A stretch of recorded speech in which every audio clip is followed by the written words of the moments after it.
have been supported by so many people across the nation. In fact, I just had a phone call with President Biden and Vice President Kamala Harris, who expressed their condolences for what happened and will be expressing their condolences to the victims. But we also have the honor of having Senator Alex Padilla here, who delayed his trip to Washington, D.C. just so that he could be here with us. So, Senator, if you could please say a few words.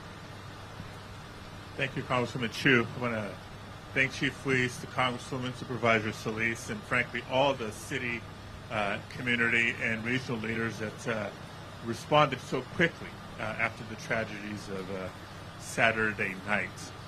It's important to be here today to walk through this resource center for families and friends of the victims and frankly the community at large, because it's going to take a lot and it's going to take some time, but we know that the community is resilient and the community will bound. We are committed to working together not just to support the families and support the community, but to once again use this reminder of the epidemic of gun violence in America.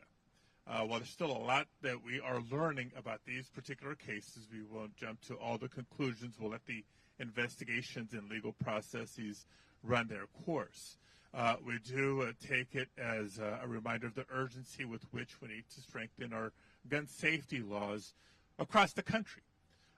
Many of my colleagues have pointed out, doesn't California have some of the strictest laws and protections of any state in the nation? That is true. And they have worked, and it is helpful. But when there's a patchwork of laws and protections to various degrees across states, then clearly there are vulnerabilities that can impact any community in the country. And so for the individuals in the community here in Monterey Park, throughout the region and throughout the country that are living in slightly more fear today because of what's been witnessed, this is a reminder that more needs to be done. Two final things. One, another minute should go by without once again expressing our condolences and our prayers to the families of the victims and of the survivors and the community at large. They should take heart in seeing their community leadership respond so quickly and work so well together. And last but not least, to call attention to some good news. Earlier this year, last year, Congress actually came together on a bipartisan basis. Representative Chu on the House side, myself on the Senate side, when we passed the Safer Communities Act, which does bring additional resources for mental health, does bring additional resources for crisis response for incidents like this. So it's part of our recognition that communities will need that support, not just in the immediate aftermath of a tragedy, but for the long term. But more needs to be done, whether it's on reducing the types of weapons that are found in communities across the country, access to those weapons, even when it's lawful. We cannot let mass shootings be the norm, not here in Monterey Park, not in California, not anywhere in the United States of America. And with that, let me introduce my friend and colleague, Los Angeles County Supervisor Hilda Solis. Thank you for coming here this afternoon. I want to thank the City of Monterey Park and expressly give my thanks to all the public safety personnel, all our LA County Mental Health, OEM, Office of Emergency Management, including the Governor's Office, as well as our friends in the federal government, FBI, and everyone that's been helping us go through this in the last couple of days. But I also want to be reminded that there are some special things to be thankful for. The community has come together. Many people are coming forward to provide initial support to many of our AAPI residents, many who are right now in solace and witnessing things that are unheard of.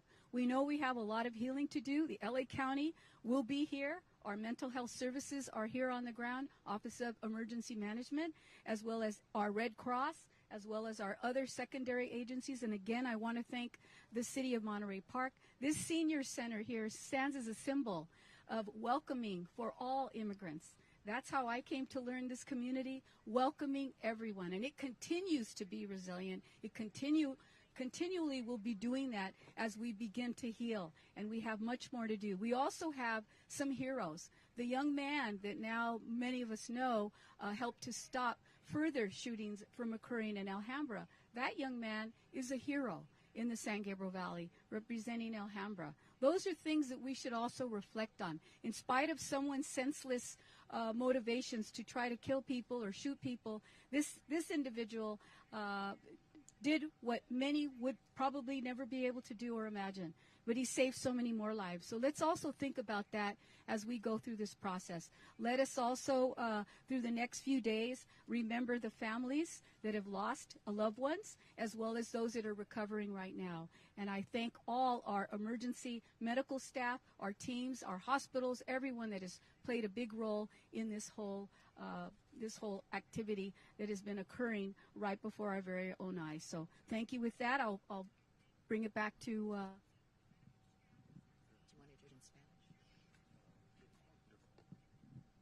Anybody in our group here? I know this is kind of impromptu, so okay. And then I'm going to have Matt talk about the center itself. There you go. But just briefly in Spanish, and then we'll hear more from the experts here on the center behind us. Brevemente en español, estamos aquí unidos con la comunidad de... Estamos aquí, todos los líderes de la región, unidos, apoyando la comunidad de Monterey Park. Debido a la tragedia de este fin de semana, ofrecemos nuestros pensamientos, nuestras oraciones a las familias impactadas, a la comunidad en total, no solo aquí en Monterey Park, pero en comunidades similares en todas áreas del país, porque merecemos mejor que vivir en temor de violencia, de armas. Hay mucho que no sabemos todavía sobre los incidentes, las investigaciones siguen, pero lo que podemos contar es que nuestro apoyo no solo es de hoy, pero es de largo plano para ayudar a las familias y la comunidad de Monterey Park a sobrevivir, recuperar y de nuevo ser una comunidad tan fuerte como la conocemos. Muchísimas gracias.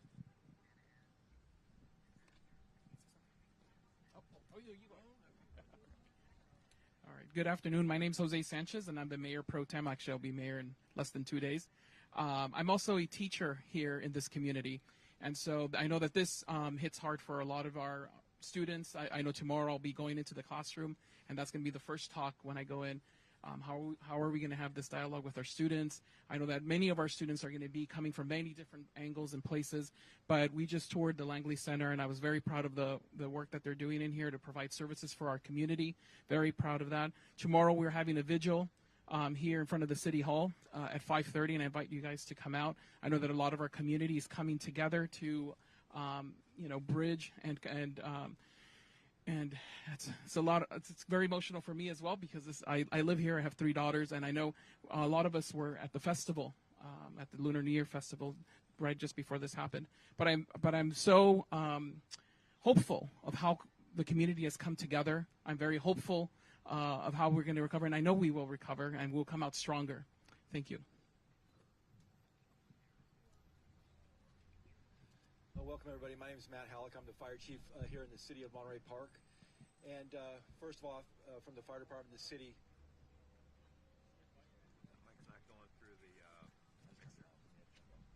Can you hear me now? Yeah. Okay, my name is Matt Halleck. I'm the fire chief here in the city of Monterey Park.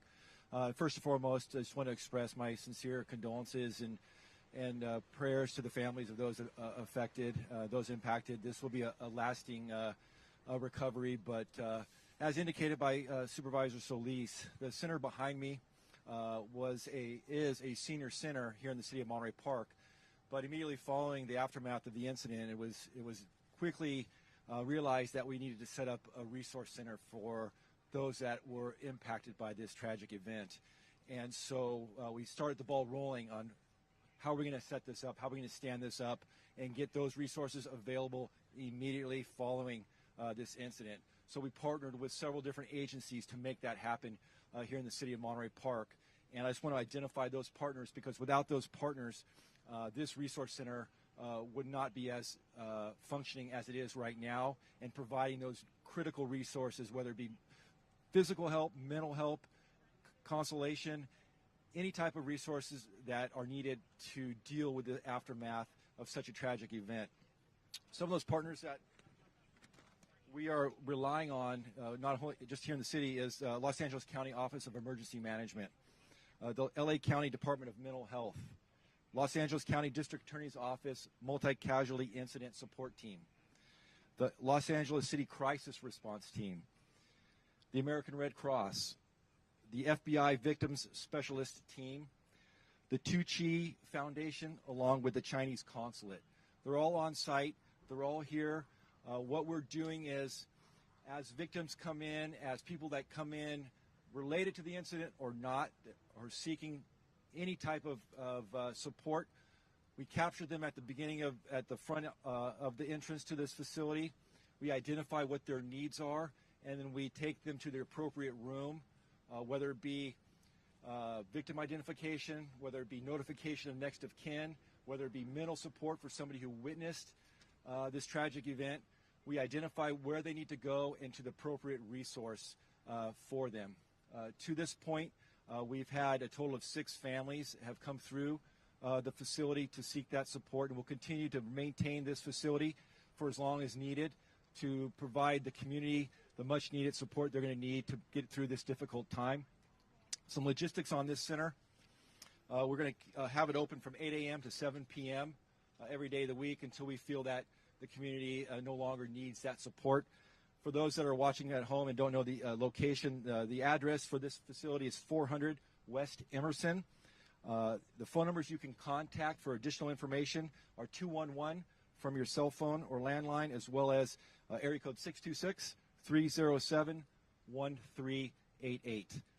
I'm going to stay here along with Chief Weiss. We'll be happy to answer any questions regarding our response, both from police and fire, for this incident. We're not going to talk about the investigation as it's ongoing, but we're certainly happy to discuss our response during the incident, after the incident, and what we anticipate in the days moving forward.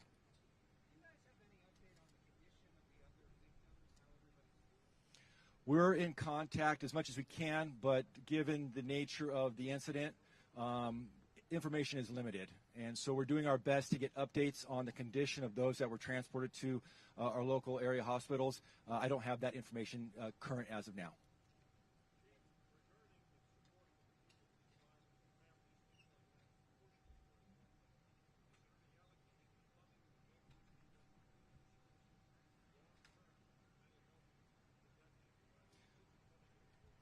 Yeah, absolutely. The LA County District Attorney's Office support team is the resource to provide the community with any type of financial assistance for those that were impacted, indicating things you indicated, such as the costs associated with recovery. Those will all come from the LA County District Attorney's Office. Correct. Correct.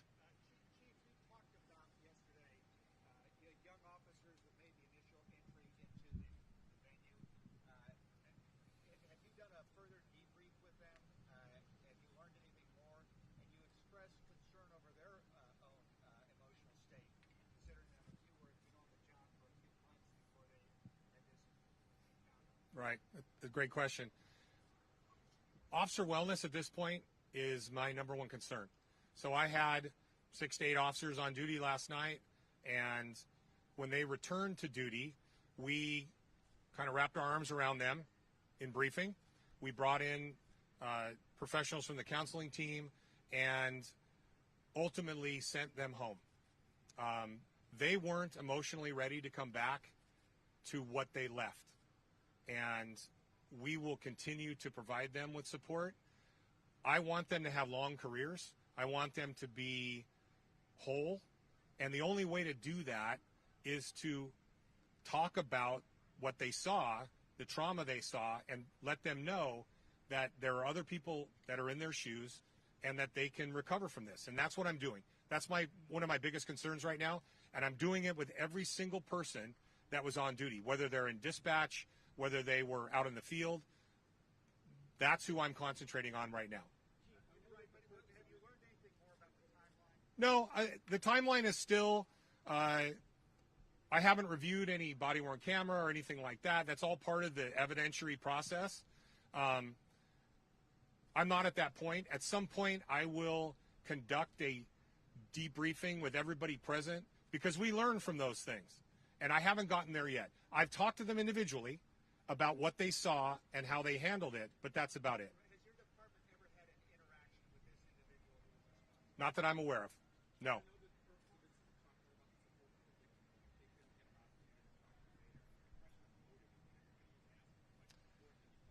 That's part of the criminal investigation, and quite honestly, I believe they're still looking into that, and I would refer that to the 2:30 conference today with the sheriff. I'll be there, but Sheriff Luna is going to talk about what they may have discovered within the last 12 or 14 hours. I don't know. Honestly, I do not know. Well, I think we all want to find out why. We all want answers to questions that we may never have answers to. That's kind of the enigma of this. I know that my individual officers would like to know why. I know the families want to know why. The why is a big part of this. The problem is we may never know the why, and we have to work past that. Yeah, they leave behind a note. I don't know if he did that or not. And quite honestly, I haven't been briefed yet about what they found when they executed search warrants. At some point, we'll probably have a fragmented why, but I don't know if we'll ever have the full story.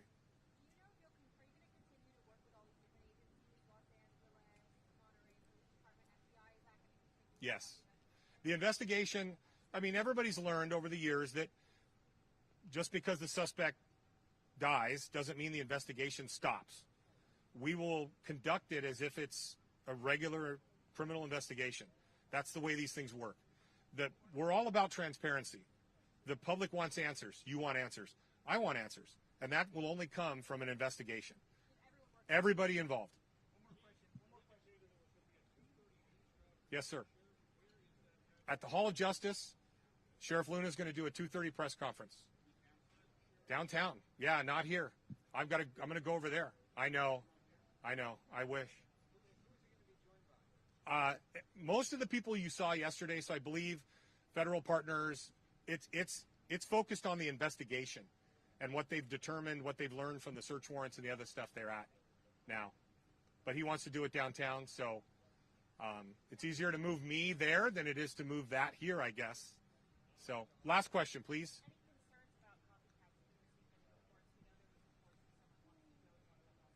There was. We investigated that, and we're looking into that. There hasn't been any. It's always a concern of ours. We're prepared if anything were to happen, and we take each of those threats on a local level very seriously. My investigators are professionals, and they take it very seriously. So we haven't had any, but it's always in the back of our mind. We're always prepared for that. All right. 11. There are 11 people have died because of this incident so far. So, not counting the suspect. I'm not counting him. All right. Thank you very much, everybody. Have a great afternoon. Thank you for coming out. Excuse me, Rombo, City Manager for Monterey Park. Is there anyone here that is from any other newspaper that needs translation, whether it's Chinese or Taiwanese or anything, from this Q&A? Okay, thank you very much. Appreciate it.